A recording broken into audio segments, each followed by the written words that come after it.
Could you use a quick tip daily? How about a tip that can impact your day? My name is Raphael. Join me as I bring you tips by experts around the world. These experts have shared their knowledge and wisdom with me and will directly share them with you. Make sure to subscribe.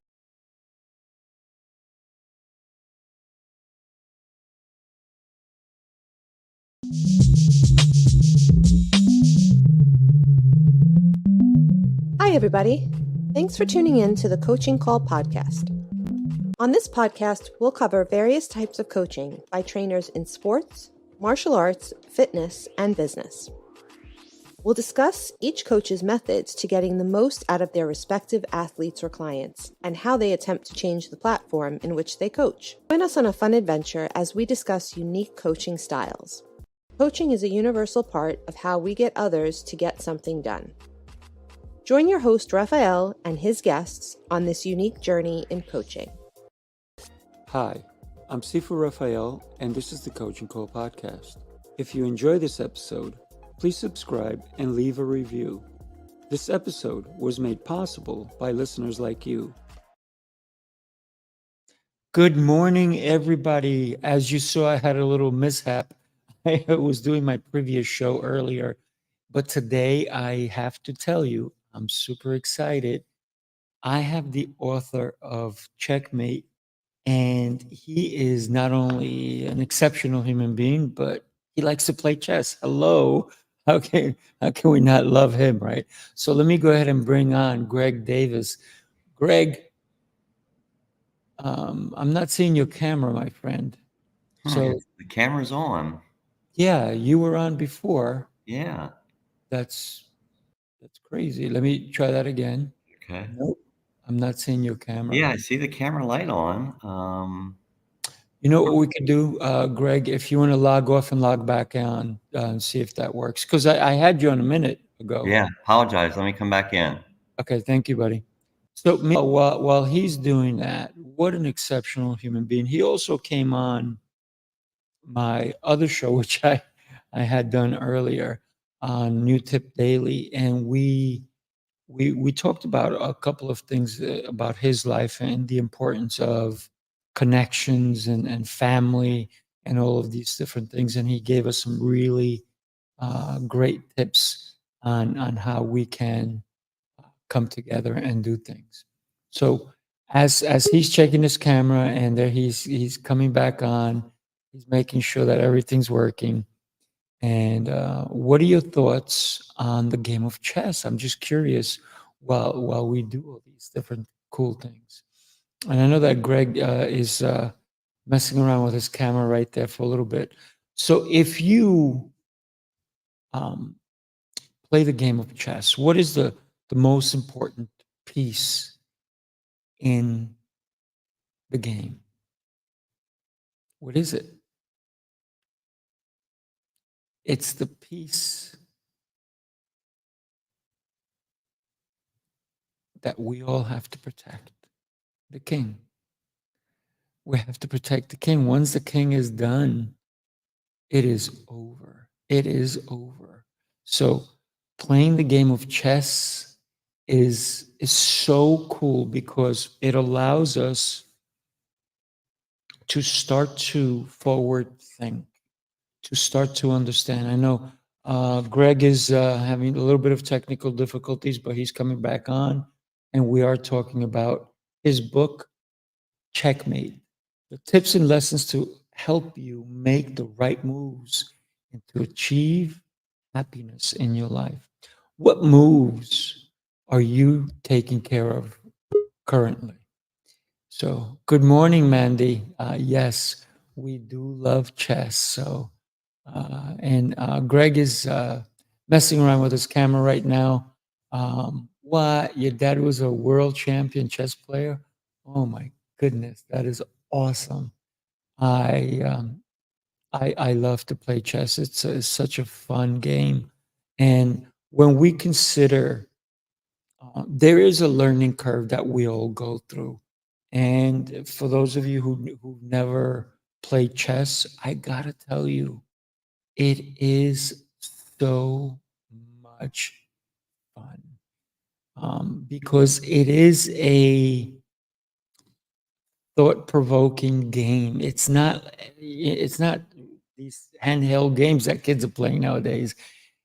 It is so really cool that okay, hey, you know what, Greg, that's okay. Let's go ahead and bring you on. Your camera's not working.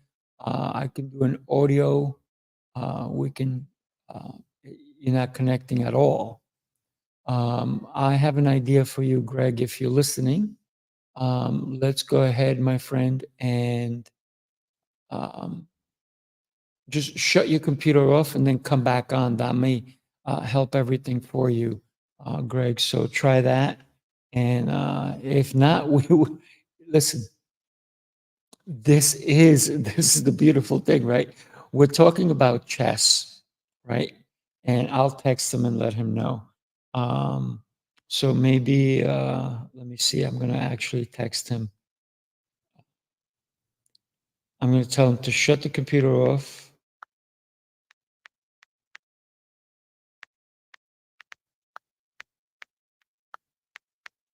That may work, may fix the problem. Sorry about this, guys, but listen, and thank you, Mandy, for joining me. That's exactly the game of chess. You never know what's going to happen. You never know what the other person is doing or what um, that move may impact your decisions. So, um, so I love what you wrote, Mandy.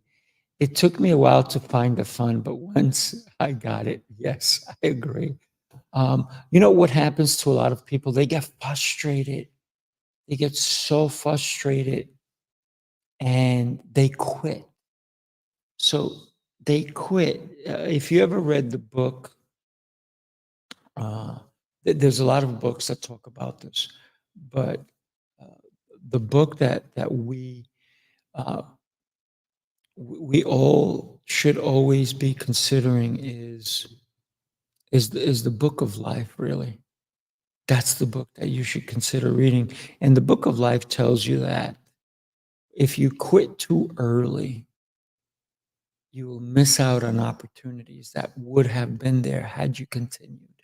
That's the book of life that I believe we should all and constantly be looking at. Yeah, I'm sure you went through frustration.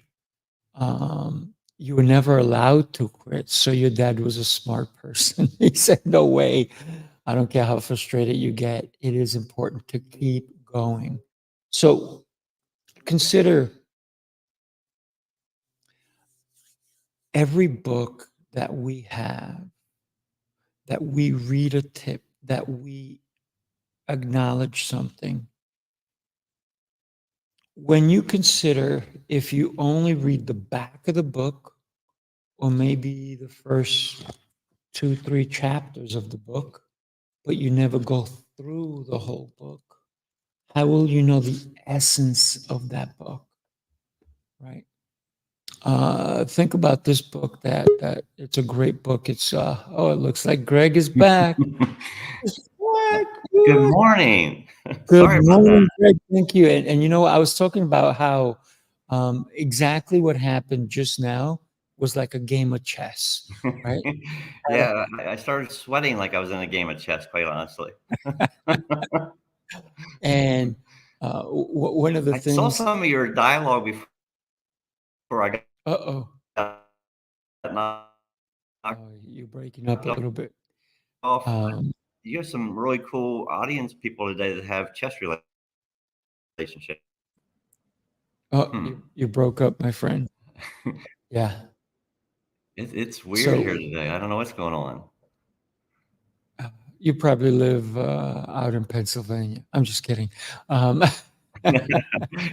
It's that Pennsylvania poor service from Comcast. Am I freezing up yes. on you? Or? Mandy says good morning, by the Oh, way. good morning, Mandy. Uh, and chess minds are off the charts. That's what she's saying. So You were saying what you got cut out. You were I saying like it. I something? like that. Oh, just I'm not sure what's it's technical difficulties is like the game of life, right? You run into obstacles and you just have to Mhm. figure out a way to overcome them. So the reboot was the solution here today, Raphael. So we're back and running, I That's think. it. I love it. I love it. So, you wrote this incredible book, and you shared with us a lot of stories of your life and what you've been through, and how you worked at Hershey, and your beautiful wife, Abby, and everything else, and all the people that affected your life. And, not only playing chess, but understanding that losing a game of chess is not when you quit. That's when you Yeah. actually say, "Hey, I just learned something."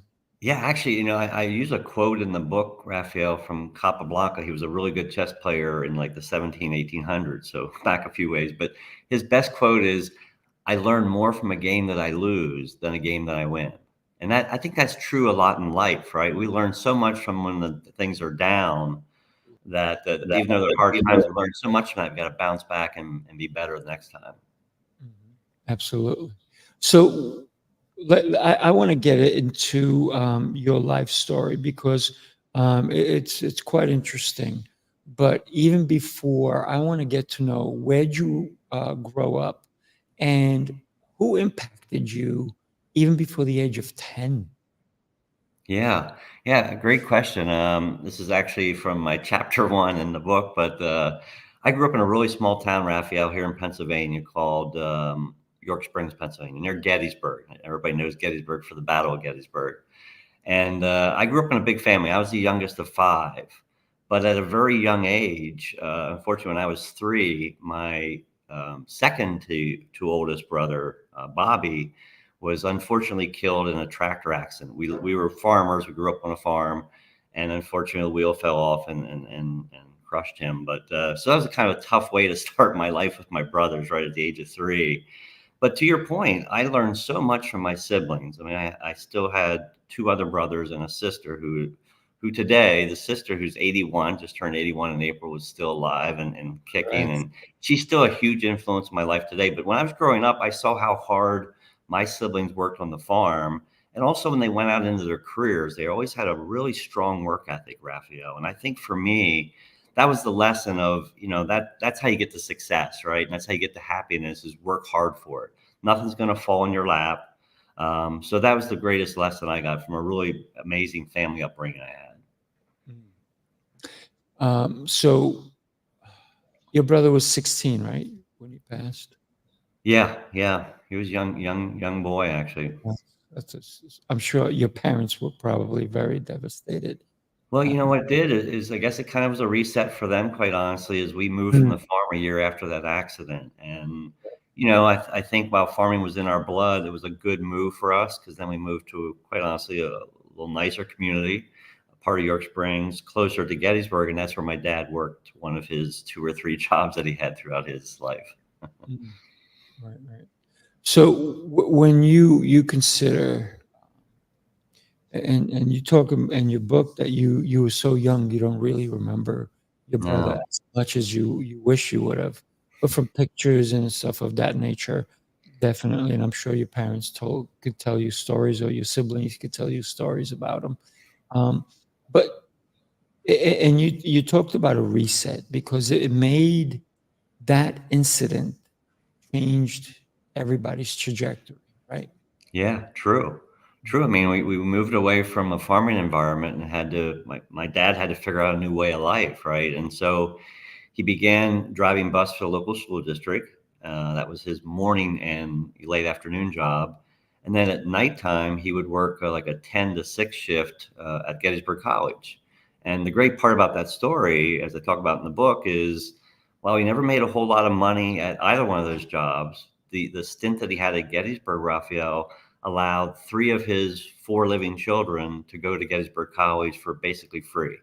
And this is a really great institution, a small Lutheran based college in Gettysburg, Pennsylvania, obviously, and just a phenomenal education. I'm very thankful, for what my dad did to sacrifice in that job for us to have a great education.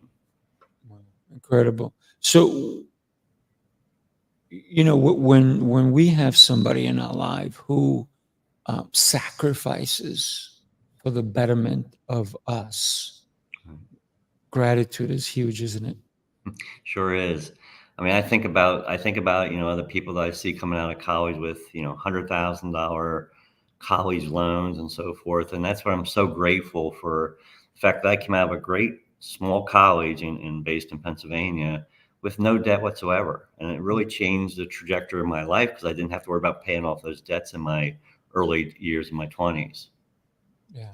That stagnates so many people, especially when you come out of college and all of a sudden you're like, I got a job, but I'm really not working for anybody. I'm working Paying the for government back. I'm paying the government back or the college back or the loans back and then but then what happens is there's so much interest in it as well.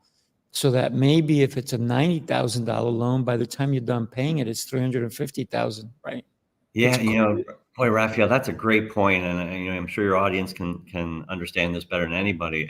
As all of us, we have debt at certain points in our life, and through most of our life for most of us, right? And I think what we sometimes don't realize is how much that debt cost us. And this moves a little bit into the personal finance side of the book, but this is a passion for me is sharing personal finance tips with people. And one thing I always tell my friends and family is do your best to get out of debt as quickly as possible. Because you said, even though it might be a $5,000 loan, by the fact you stretch it over a number of years, it might be a $9,000, $10,000 loan when it's all done. So we just kind of let the cat out of the hat because you're an accountant and you were in finance and you made a huge impact. But let's get back to your childhood, and we're going to come Sure. back to how amazing of a career you've had. So, what inspired you when you were in your teens to do different things? Tell us a little bit about that. Yeah, I'd be glad to. I had an older brother who was close to me, 4 years older, Doug. Mm. And we grew up very close together. I mean, we did everything together. We played ball together. We played all kinds of sports just in our backyard. And so he was the key influence in my life throughout a big part of my career. And when Doug graduated from high school, he was valedictorian. So he was like, he was Oh, one nice. of those brothers who did everything well, right? And Yeah. I always thought, oh my gosh, how do you live up to that standard as the youngest baby of the family?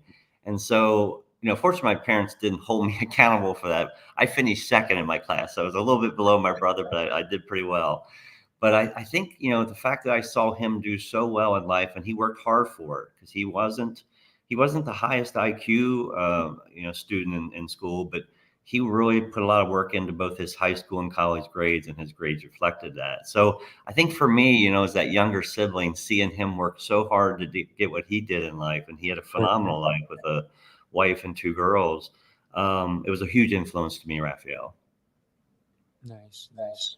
So you he did it. You wanted a copy in a way, right? I tried to copy. Okay. Because you saw his success, you saw how well he was doing. So when you went to college because your dad sacrificed, your dad did it not just for you, but for your other siblings as well.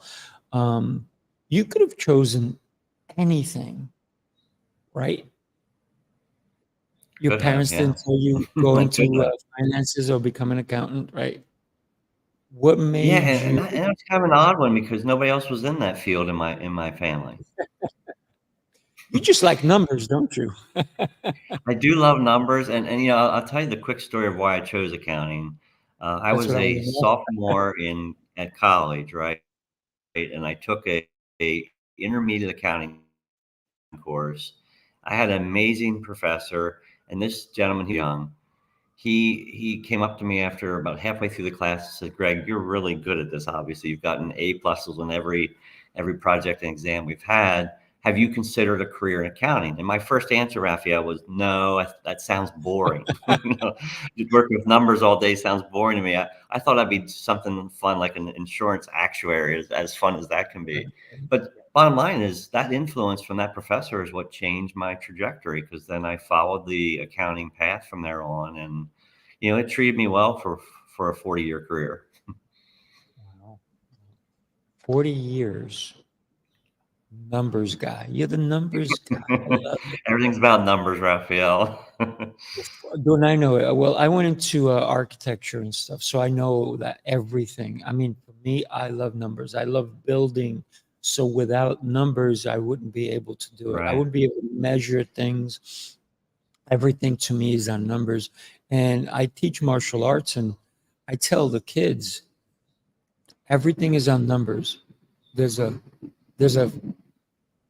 fighter jet flying over me. So sorry about that. I'm near the airport. Oh, So, gotcha. and usually they don't fly this low, but this, I guess it started pouring rain too. So They maybe want they to be came. part of your show today. I think so. I think they want to come in. So, and I've had F-18 fighter pilots on my show as well. So it's pretty Oh, cool. wow. So when I tell the kids about how everything is in numbers, they're like, no, it's not. And then so I start proving it to them. And then they're like, oh my God, oh my God. And now here's the funny thing. I tell kids how I love math. Yeah. And they're like, ah. And then all of a It gets sudden, when I boring. start proving to them how math is in everything we do, and one of the things I do is I have a card, a deck of cards.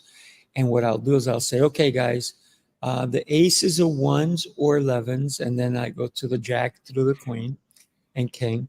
And these are tens. And then I'm going to just flip a card. You tell me the number, right? And then you got to add it every time. So Oh, add I it. So like that. like 1, okay, 14, 12, whatever number, and then they have to add on top of it. And then Yeah. all of a sudden I got kids going, oh, I know the number. And so I said, just call it out, call it out. And I'm going like speed round. And some of the It's a kids are fun like, game. oh, it's too much. Okay, we're going to let's start again. All right, start a new pile, pop. And then so what winds up happening, they're having fun Yeah. while With me. they're processing, right? So That's a great task to learn numbers and have fun with it. yeah, and so for me, numbers has always been a thing. When I was had my kids in the back of the car, I would give them multiplication tables. They weren't even in kindergarten. Start them early. I was like, guys, you may not know this yet, but what is 3 plus 3, or what's 3 times 3? And so we will go through the 3 tables, and then the 4 tables, and my kids were up to the 25s by the time they got to That's first grade. great. That's good stuff. Uh, my son recited pi Oh, to yeah. his second grade teacher. She's like, what is going on here? That second grade teacher had to be in shock. Yeah, yeah. She reached out to me. She's like, how does your son know pi? I'm like, well, we, we talk Good about pi teachers all at day. home. That's great. So a teacher suggested you go into accounting. I've never heard planes fly this. Do you hear it? I just a little bit. It's very mute for me. I Oof, don't hear it's too so much of loud here. I feel like they're right on my roof. And my ceiling is 16 feet high. Oh my gosh. I'm in a big open space, so, but it's interesting. So when we consider that somebody made a suggestion to you, when did that suggestion sink in for you? Well, that's a great question. I think, as most of us do at that age, in our late teens, I went to college, pursued the accounting degree after he gave me the little nudge. And I really just kind of went with it, quite honestly, Raphael. When I graduated it was a business degree, but a minor in accounting, or specialty in accounting, I think they called it.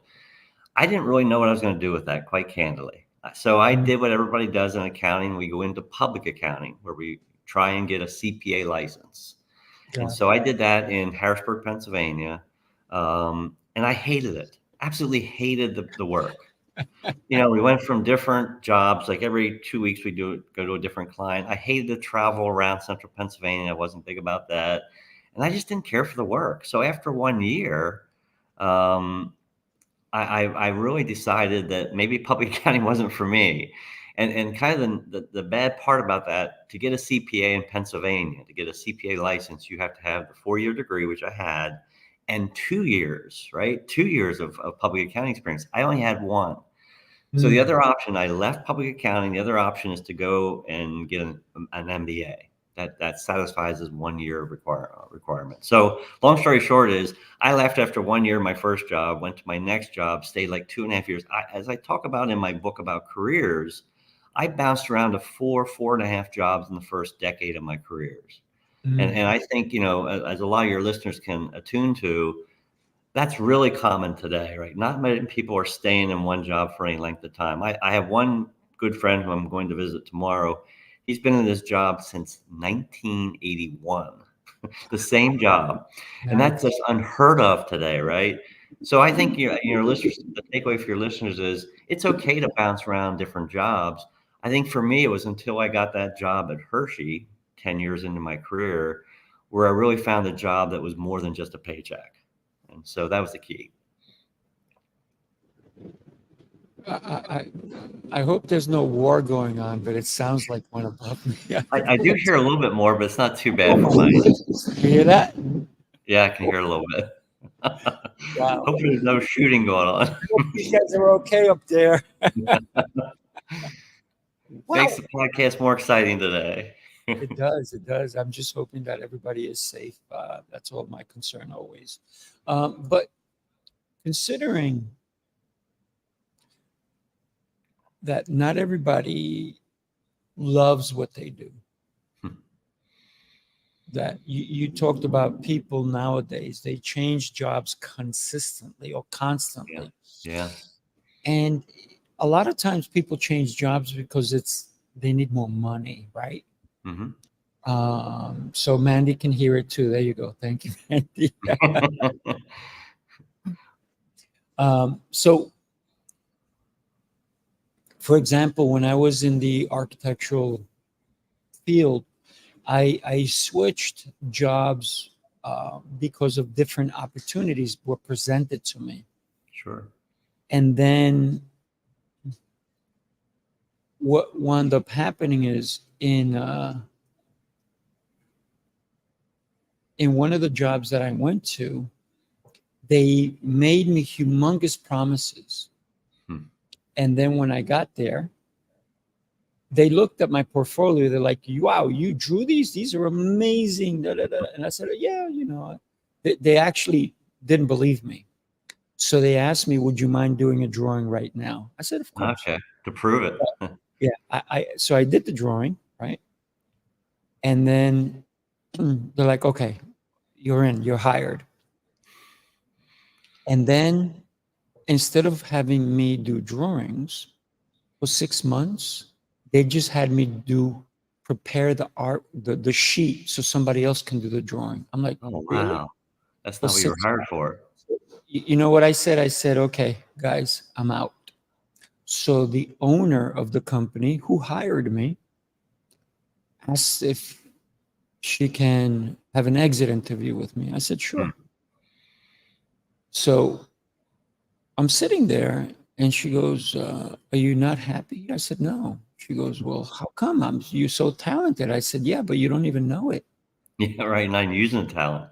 I said, so why did you hire me? She goes, because of everything that you. I said, but you haven't used my talents at all. Did She she goes, not know oh, that, I guess? She she did didn't not know. know. She didn't know. So Yeah, she's good. like, oh, I'm so sorry. I said, look, this is what I've been doing. I've been drawing boxes so somebody else can do the drawing. I said, this is not why I came here. She goes, would you give us another chance? I said, I would if you'd come to me earlier or somebody did. I said, but Right. I already took a job somewhere else. Good for you. I said, so I'm not gonna, I'm a person of my word. So I kind Right. of like let her know it, hey, Yeah. you keep your Yeah. end. That was a great way of getting a little dig in. But so what wound up happening is I went to the other job Oh, no. and the guy was an alcoholic. I didn't know it. Oh, By 9 a.m., he was already toasted. oh my gosh. And he started, I went there because he had done amazing work as an architect, all these colleges and beautiful buildings.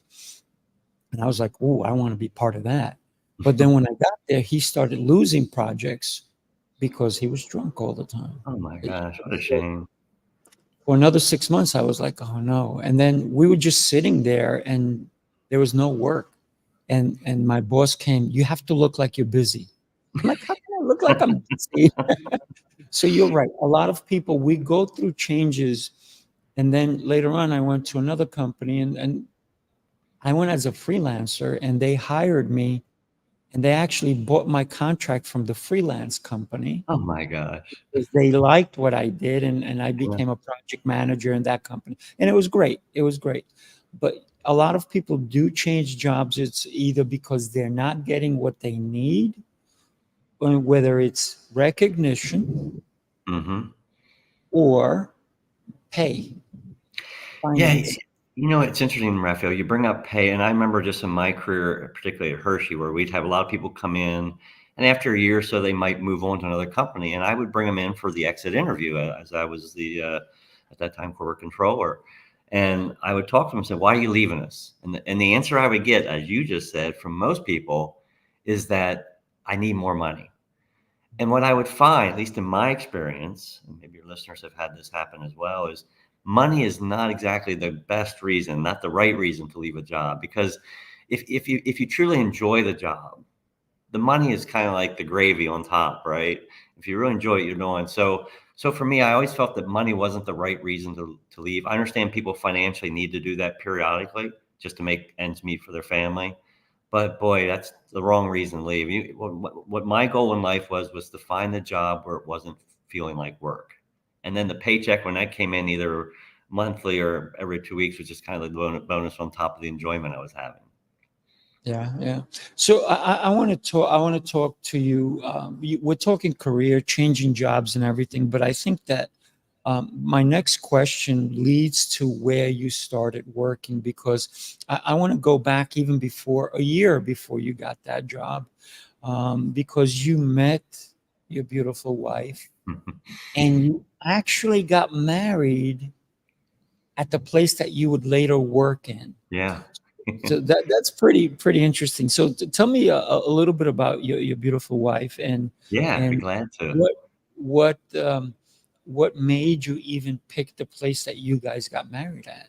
Yeah, I'd be glad to. So I met my wife Abby. We just celebrated our 34th anniversary this past Sunday, so it was great. We Right. went down to Atlantic City for a nice getaway weekend.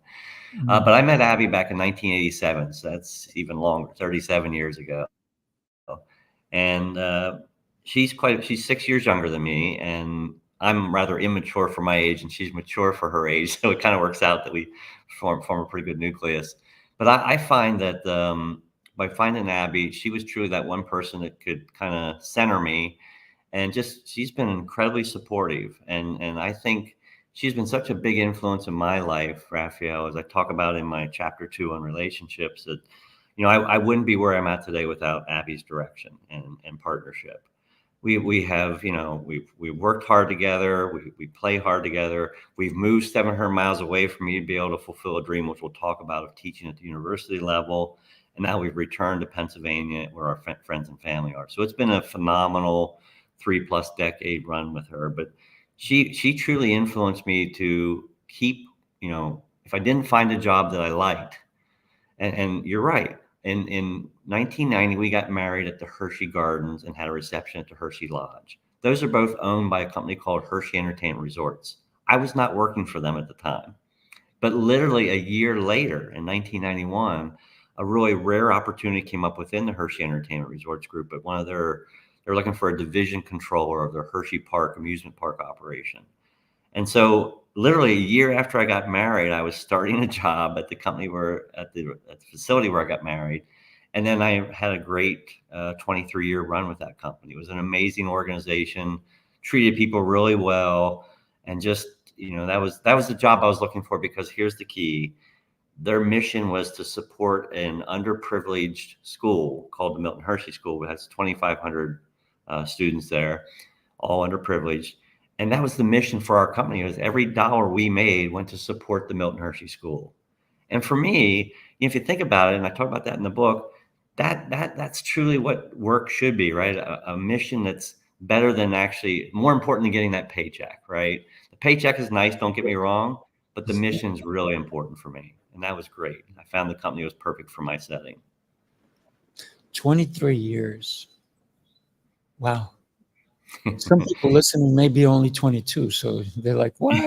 They're probably like, wow, he's older than I thought. Uh, but so consider that the fact that you just made a statement that the mission sometimes is more important than the finances, and you're a finance guy.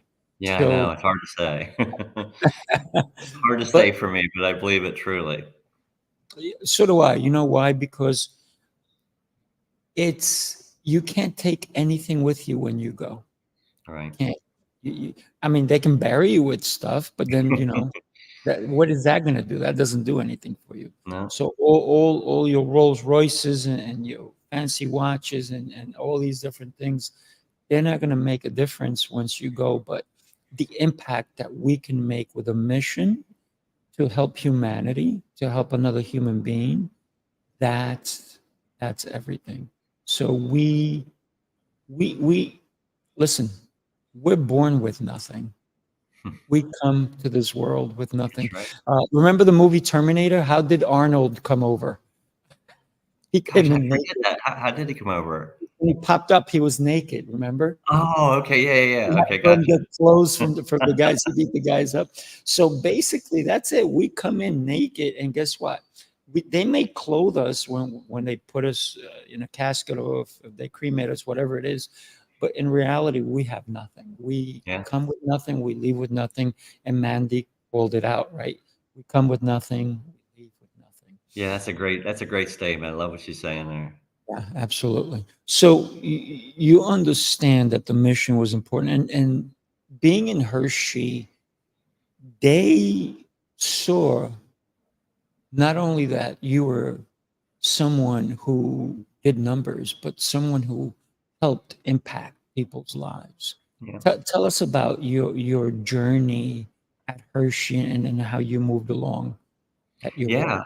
Yeah, great. I'd love to, Raphael. I mean, I think this is really a good kind of a blueprint for some of your listeners to follow is, I came in fairly green. I had bounced around a bunch of jobs. I took over an accounting department. It was like 50 some people. That was a big department for me. I had not had Mm, that in my prior experience. So I was a little overwhelmed at the start. But what I did, at least my leadership style, is learn to know the people that are in your department really well and learn their job. Don't try to dictate what they should be doing. In my case, I didn't really know a lot what they were doing, but I felt I needed to learn it. So I would sit with them and learn their jobs. And I think that's important as a leader is, get to know the people around you and get to know what they do. And then hopefully if as things pop up, you can provide them direction when they run into some issues, right? That to me is a true case of a leader is stepping back and let them step forward. Because the greatest facet of any leader, in my opinion, is to see people below you get promoted. Right. That to me, to have a subordinate, I'll give you an example. I hired a young lady, Becky Price. She was 20 some years old. And now she's with the company. I think she just hit her 25-year anniversary wow, with Hershey. nice. And she was really young when she started. And here she is now. Basically, she's the corporate controller and budget director for the organization. And to see her move up through the ranks has been the most gratifying thing for me, and as with any other staff person. So I'm sure your listeners will relate to this. Is leadership is hard, right? I mean, there's a lot of days you knock your head against the wall because there's a whole slew of issues with staffing or whatever is coming across your desk that day. But it's also one of the most rewarding jobs I could ever think of. And for Mm, me, that influence in other people was the key for me as a leader. And I think that's what I carried into the classroom later when I went into University of Illinois was, sharing those insights of how leadership can be so important to you and to the staff people below you, that if you do it effectively, you become, you kind of fall out of the limelight and let your subordinates move into the limelight. And that's the greatest facet of leadership, in my opinion. yeah, absolutely. So if anybody is interested in getting your book, Checkmate, they can go to your website, right? Yeah, the website has a bunch of reviews out there. I have some finance articles if you're into personal finance stuff. And it gives you an opportunity to get a signed book from me, which is really kind of cool. I personally sign them. Yeah. Wait a minute. You mean, oh yes, look at that. Oh, yours better be signed. It is. It is. And you Okay, wrote good. a really cool Oh, wow, I note. wrote a lot on yours. I must Yeah, think well, highly of you, Raphael. That's a lot for me. let me see any numbers in that writing. No, but I'm No, kidding. probably not. Actually, there is the date. Oh, See, the date. Okay, very good. I wanted to see, mark the date. so Somebody told numbers, me that numbers. early on, and I didn't really think about this when I came out of the book. I had no idea what I was doing when I signed my first 10 books, but somebody said, put the date because you never know. A person may have that in the bookshelf for 25 years, right? Ah, that's And cool. 25 years they're moving to another property and they pull that book out and like, oh my gosh, that's a really cool message from that author, Greg Davis. Yeah, exactly. So you I got to tell you, you have a heart of gold because I've seen not only you in person, well, not in person, not yet, but we'll get there. You were on my other show. We had a conversation Right. earlier, even before you came on my show. But in your book, I can see your heart. I can see how you care for people. Um, and there's a young man, and you're like me. You love TEDx talks, don't you? Yeah, I So do love them. Yeah. this young man, Kayvon, Oh my te- tell gosh. us tell us about him a little bit because he's definitely featured in your book as well. Yeah, I would love to. I can talk for hours about Kayvon. So when I was at Hershey, we did a mentoring program for the Milton Hershey School, the school I mentioned we support. And when he was a junior in high school, Kayvon Asamani is his name. He had come up through the Milton Hershey School from grade 1 through his graduation in grade 12, right? So he was there the entire time. But I think what's interesting is I met him in a career day opportunity. I was going in to talk about the wonderful world of accounting, which I got to tell you, to a 30 some group of high school kids, they were bored out of their mind. But there was one kid in the back of the room that was like following everything I said, nodding his head, writing stuff down. I was like, who is this kid? This is amazing, right? He's actually interested in the field. And afterwards, he came up and spoke to me. And that's when I met Kayvon Asamani. And Kayvon went on to leave the school, go to University of Penn right here in Philly, and get his degree in Wharton. And now he's working for Meta, which is basically the Facebook organization. And this young man's amazing. Like he's one of those guys that you just knew when you met him, he's going to have an impact in the world, right? And so he not only has a great job, and he does a lot of philanthropic. He lives in New York City now, doing a lot of philanthropy in New York City, but also he has a music career. And a lot of the proceeds he gets from his music from his show goes to support his different missions. So I mean, this kid is he's amazing. He's a young man now, and I still have interactions with him. But I wrote about him in chapter 3 of my book when I talk about the school and my interactions with some of the amazing students. And by far, Kayvon was the one who shone for me that he came and worked for us as a summer intern, Raphael, and he was an amazing kid in our department. He's one of those kids that when you see him, he lights up a room, right? And I can just imagine him today in his 20s, how he lights up any room he comes into. So That's it's he was one of those reasons why I was so happy at Hershey Entertainment to see a kid like that come out of that school system and now have a productive impact to the world is a great story. that is pretty cool. That is pretty cool. When you consider someone like that you impacted his life because you said you were talking to all these kids in a high school setting and none of them were interested because they're like, oh no, numbers. I'm bored. Someone who showed interest and not only that, but was following every word. That's somebody who definitely is going to, and it doesn't matter the subject, but if they can follow a speaker, if they can write notes, if they even ask questions, I think that's somebody who is engaged and can go far in life. By the Right. way, I'd love for you to get to know him. Maybe we'll have him on this show as well. Oh, he'd be great to have on your show. And one thing I forgot to mention, just to highlight another aspect of Kayvon, unfortunately, when he was very young, I think he was in like age 8 or whatever, his father actually shot his mother. And so his father was put away in jail. His mother, unfortunately, passed away shortly after that. And so Kayvon was kind of left to go into foster homes, and he's the one that had to care for his 2 younger siblings. So at a very young age, this young man was faced with a lot of adversity. And, as listeners of your show, we all face adversity, not quite to that degree.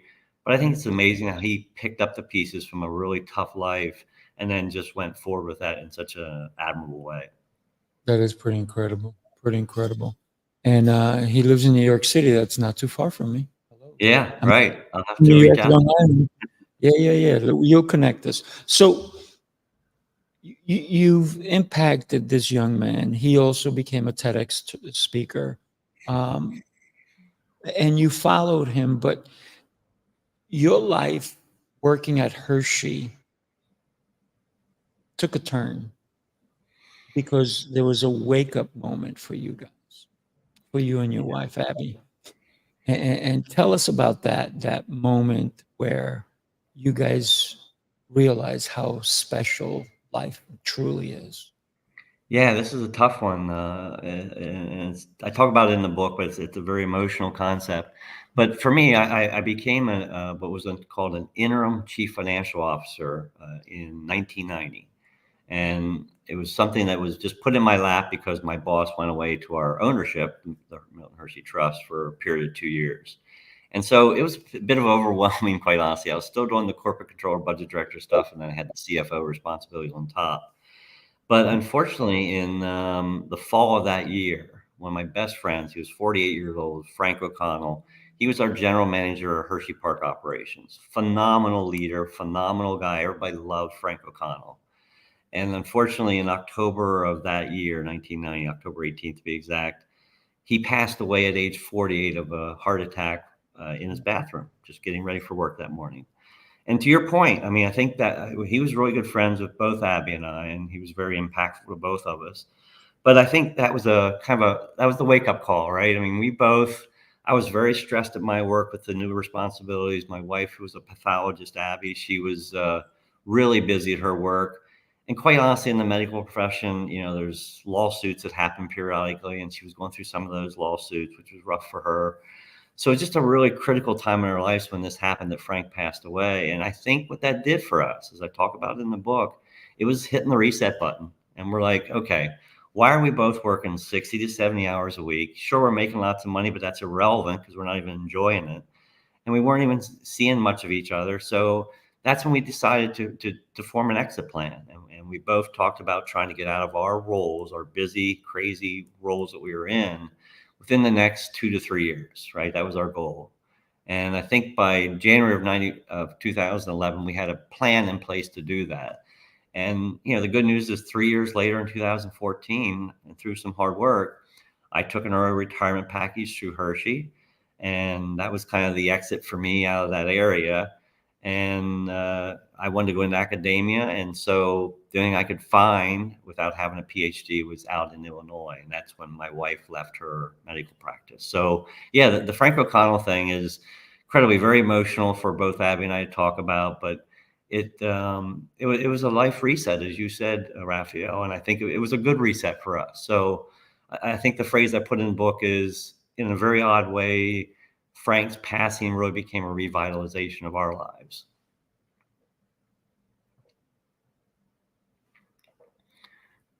Raphael, for some reason, you've gone silent. Maybe you're on mute. Okay, gotcha. I was muted because I didn't want the extra sound coming in. Oh, gotcha. But thank you.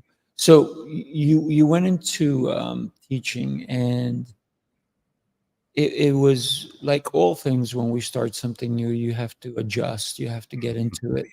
But once you adjusted, how was that for you? What was the feeling like? Yeah, first of all, it was hard to just from a career perspective. That was a hard change for me, harder than I thought. This is something your listeners will appreciate. Is changing careers is a hard thing to do, right? I didn't realize how hard it was until I actually did it. I had been in Hershey for 20 some years, very comfortable, never looked at another job opportunity in over 2 decades, right? I loved where I was.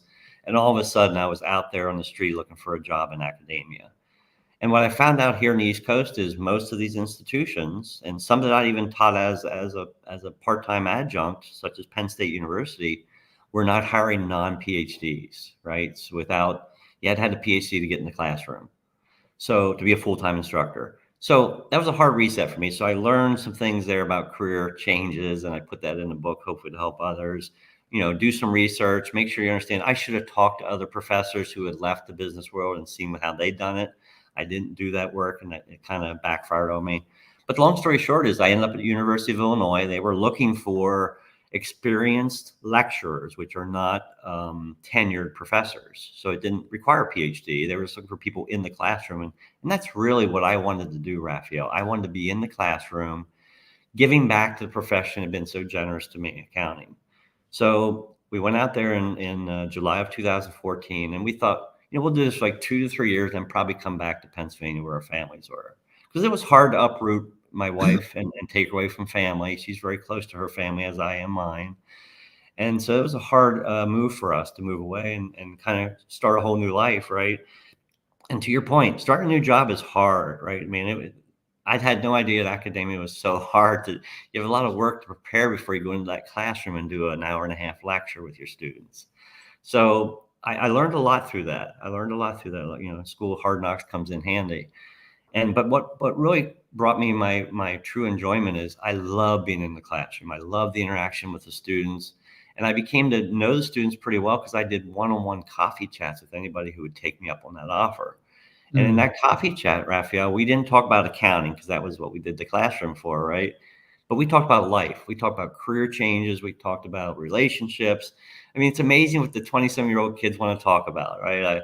I love some of those discussions. Some of them really got way beyond what I thought my expertise was with relationships. But I love that interaction. So we did that for 7 years. And as I say in the book, it was truly the best 7 years in my life. That was the pinnacle of my career, was teaching those students and passing on not just accounting, but life lessons to them. So it was a phenomenal experience. Yeah, yeah. At what point did you realize that, wow, my experience, when you look back, you go, wow, I've had some life. And Mandy even said it earlier. It's like, wow, you've had a wild ride. But Yeah, that's been a wild ride. That's why I felt I needed to write about it. that's my question. What was it, a suggestion? Was it your wife? Was it just a thought? You said, hey, you know what? I want more people to understand Yeah, what I do may help them. yeah. Actually, the impetus for my book came from one of my students, quite honestly, Raphael. In one of my one-on-one coffee chats, I think we were talking about career changes and so forth. And that had been like the third one-on-one coffee chat I'd have with this one student, and he was loving it. He was absorbing it like a sponge. And he said to me at the end of the third session, he says, Professor Davis, you really should write a book someday because you're a wealth of knowledge. And I didn't really think much of it, to be honest, because I'm going to be honest, I am a numbers guy, as we've learned throughout this whole past 50 minutes, right? I am not a good person with words.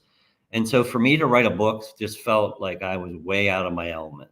But what I found through one of my mentors, Bill Simpson, who was chief executive officer at Hershey for a number of years and retired a few years after I did, he told me about a Georgetown University writing course where they teach you how to write to prepare for a book. And it's a 5-month course. So I did that starting February 2nd, 2022, which for numbers people is 2/2/22.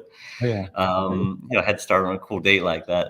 And so it was a 5-month course. And at the end of that 5 months, I had a 25,000 word manuscript, albeit very rough, but that was the premise for what became Checkmate. And so I thank that student for that recommendation today, but never thought I would do it. But I became a published author in April of last year. Congratulations. And your book is going to help people understand that it's okay to fail. But it's the most important thing is to keep going, right? Because quitters never win and winners never quit, right? Yeah, And it's a great phrase. that's what I teach. So what if you're looking back at your entire life, what's the one catalyst that you would say that's very present for you? One catalyst, I think for me, I grew up in a very loving family, so I was very fortunate for that. And I think that's what carried me through. I mean, that's what carried me through life is caring for other people, right? Then I met Abby, and she was a huge influence in my life. So I think for me, it's always been about being happy and sharing what I have had with others. And for me, that's the knowledge of whether it's the boring topic of accounting or the more exciting world of personal finance. It's sharing that knowledge with others that brings me a lot of happiness. I'll just give you a great example. I think my wife has always obviously pushed me to do things to help other people. But as we speak, she's across the street, literally across the street here on the Broad Street in Philadelphia, and she's at a homeless shelter where she gives Mm. out. She helps run the mail room for. They have over 5,000 homeless people to come in and get mail.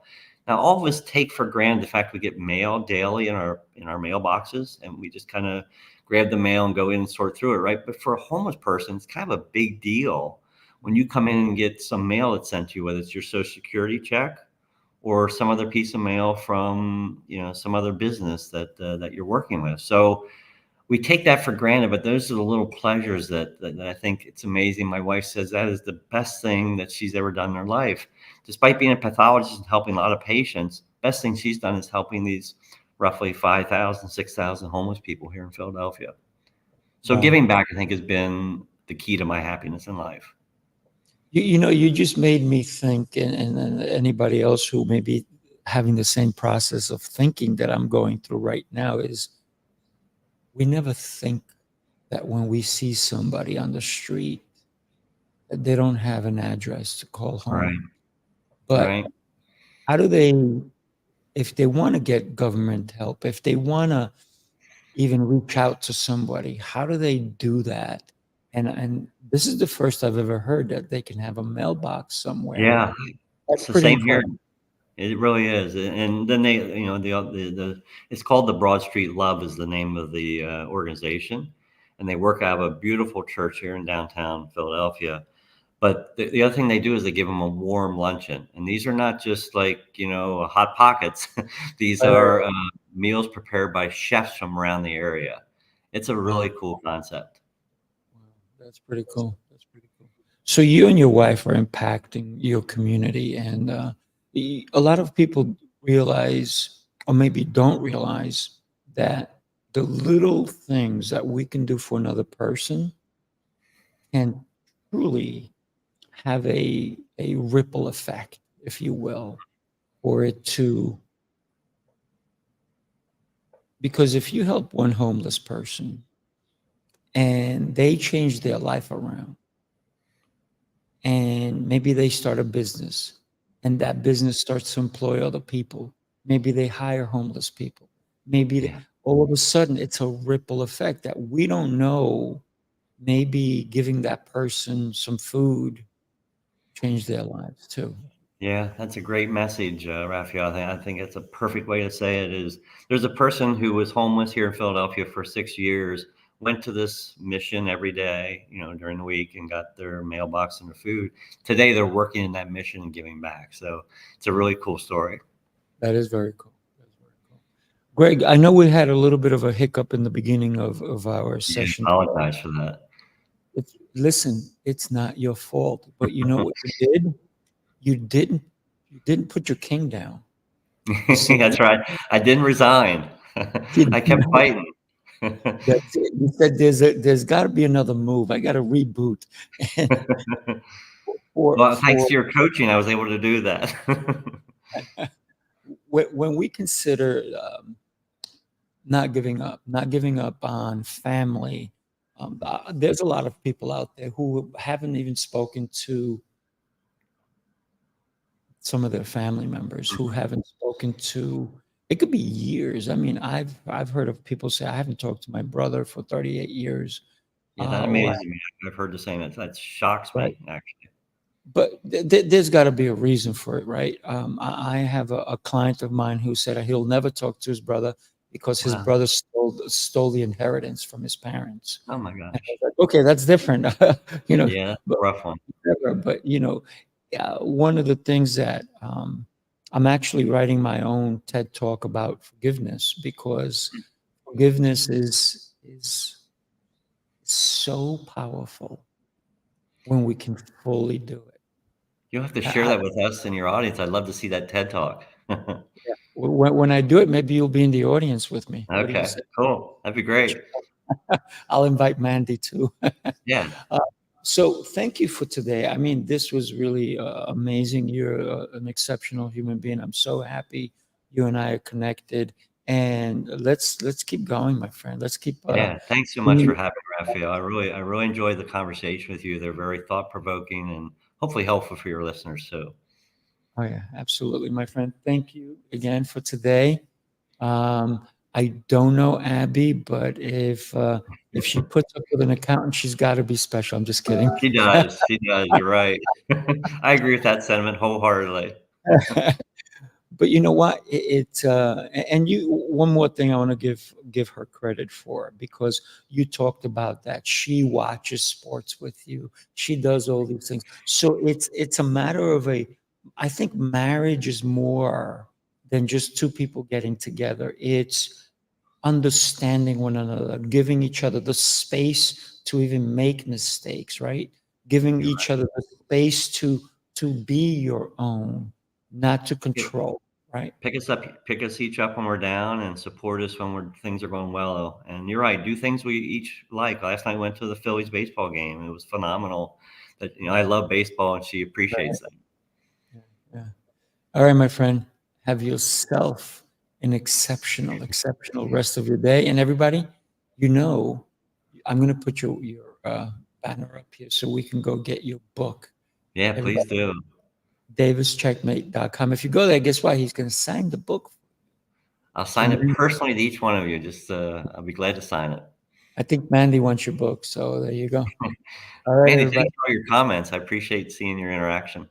Oh, Mandy's amazing. I got to tell you, she's in Canada, but I'm not saying That's that's a even bad. better. I love Canada. Yeah, exactly. But she makes an effort to not only listen, but to participate. And that is huge, because a lot of people, they just come in and they're in the Yeah, back. But I right. always encourage people like Mandy to come and share, be part of the experience, right? It's more fun when you're part of it. Oh, yeah. Oh, yeah. All right, my friend, have yourself an exceptional rest of your day, and we will talk soon. Have a Take great care. Memorial Day. Take care. Oh, yes. Enjoy.